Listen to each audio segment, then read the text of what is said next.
Alors la rentrée va certainement être animée. Il va y avoir quelques consultations avec peut-être des réunions extraordinaires visant à une information consultation et non pas info-consulte, information puis consultation.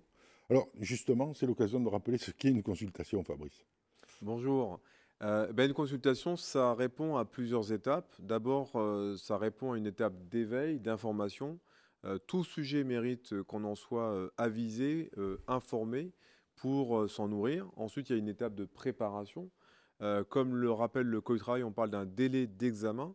Ça veut dire que les élus doivent avoir du temps. On doit leur laisser ce temps pour se préparer. D'abord pour lisser les questions qu'ils auraient en lisant, par exemple, le projet de réorganisation d'une entreprise, puis ensuite du temps pour consulter leurs experts le cas échéant. Et puis à la fin, l'idée, c'est d'arriver en réunion avec des arguments, notamment pour rappeler parfois l'employeur à la raison lorsque le projet ne tient pas compte suffisamment des intérêts des salariés. Le but ultime quand même d'une consultation, c'est d'ouvrir un vrai débat. Et donc on doit aussi accepter pour l'employeur d'ailleurs un débat entre les élus et la direction, un débat au cours duquel d'ailleurs on peut critiquer, contrecarrer les plans, faire des propositions, amender le projet. À la fin, selon l'attitude qu'aura eu l'employeur et selon l'orientation de la consultation, les élus rendront un avis. Et un avis, c'est très important puisque ça vient illustrer pour les salariés ce que les élus pensent du projet et ce qu'ils en disent et comment ils le ou combattent ou y adhèrent. Comme le Code du travail le stipule, l'avis doit être éclairé et motivé, ce qui veut dire qu'on ne se contente pas de dire favorable ou défavorable. Ça ne sert à rien et surtout pas sous réserve de, parce que là, on s'en fout complètement des réserves. Oui, effectivement, en fait, ce que les salariés veulent voir ou entendre, c'est qu'est-ce que le CSE en dit de ce projet? Qu'est-ce qu'il en pense? Sur quoi il est d'accord ou sur quoi il n'est pas d'accord? Effectivement, c'est important que les élus, selon l'orientation de leur avis, précisent les raisons qui les conduisent, par exemple, à prononcer un avis défavorable, ou les raisons, au contraire, qui fait que les élus adhèrent au projet. On pourrait même d'ailleurs, je l'ai déjà observé à maintes reprises, avoir des élus qui sont pour un projet et des salariés qui ne l'accueillent pas aussi favorablement. Et s'en suivent du coup des discussions, des échanges entre les élus pour qu'ils défendent la vision qu'ils ont du projet vis-à-vis de salariés qui n'en comprennent pas la portée positive les concernant. Donc c'est important que les élus tranchent. Ça permet d'être très clair aussi vis-à-vis des salariés qu'ils représentent. Alors, selon vous, puisque vous êtes très présent dans les entreprises, quelles sont les consultations qui vont arriver à la rentrée? Bon, alors comme vous le savez, la Covid-19 a beaucoup bousculé les conditions de travail, et en particulier aussi du fait de difficultés économiques dont les entreprises auxquelles elles ont dû faire face. On peut s'attendre à des vagues de réorganisation. Donc il y aura forcément des consultations en lien, par exemple, avec la réorganisation du temps de travail, par exemple avec le redimensionnement des effectifs. Ça peut passer par des logiques de reclassement, de repositionnement stratégique, voire de plan de sauvegarde de l'emploi.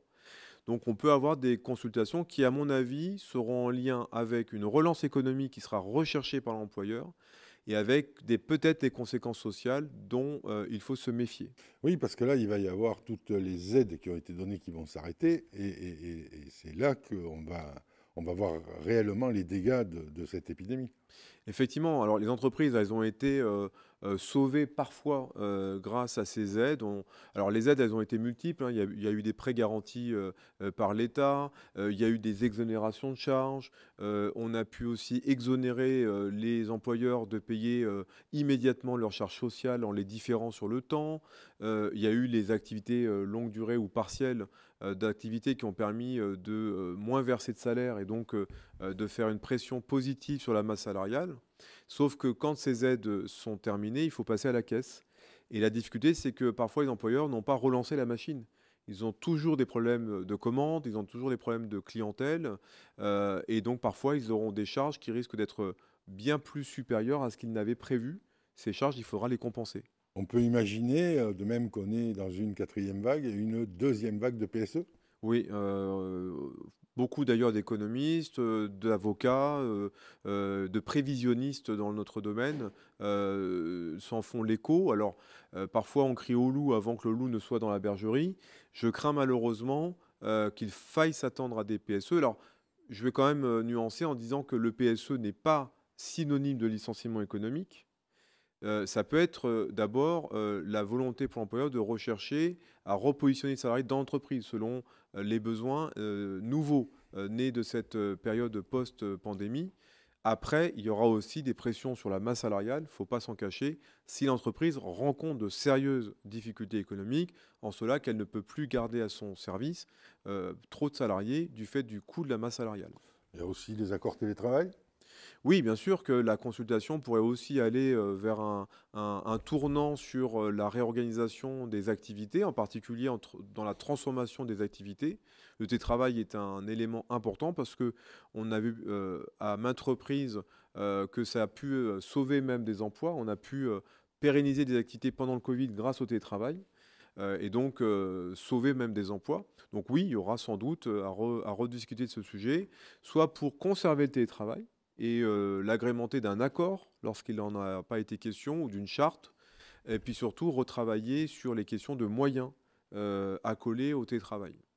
Donc, on ne va pas avoir une rentrée de tout repos, c'est-à-dire qu'on va avoir effectivement toutes les festivités de fin d'année à gérer, en plus des consultations qui vont arriver. Donc, comment ça se passe? Réunion extraordinaire du CSE? Alors non, d'abord les consultations n'induisent pas que la réunion soit extraordinaire. Il y a des réunions ordinaires, elles sont soit mensuelles, soit bimestrielles. Après, il peut y avoir des réunions d'urgence, enfin des réunions extraordinaires pour traiter d'une urgence. Mais en l'occurrence, si on parle de rentrée égale septembre, il y aura une réunion en septembre, au cours de laquelle sans doute il faudra travailler de manière sérieuse sur l'ordre du jour, ne pas se précipiter à rédiger cet ordre du jour. Généralement, en septembre, il y a aussi des consultations périodiques. Je pense notamment à la consultation sur le plan de développement des compétences. On a aussi des consultations qui sont à la croisée des chemins, notamment sur le bilan qu'on peut déjà tirer des mesures contre les inégalités au travail. Donc, il y aura les consultations en lien avec l'actualité. Il y aura aussi des consultations périodiques qui sont plutôt en ligne avec le droit du travail. Alors, reposez-vous bien parce que la rentrée va être animée. Merci Fabrice. Merci beaucoup.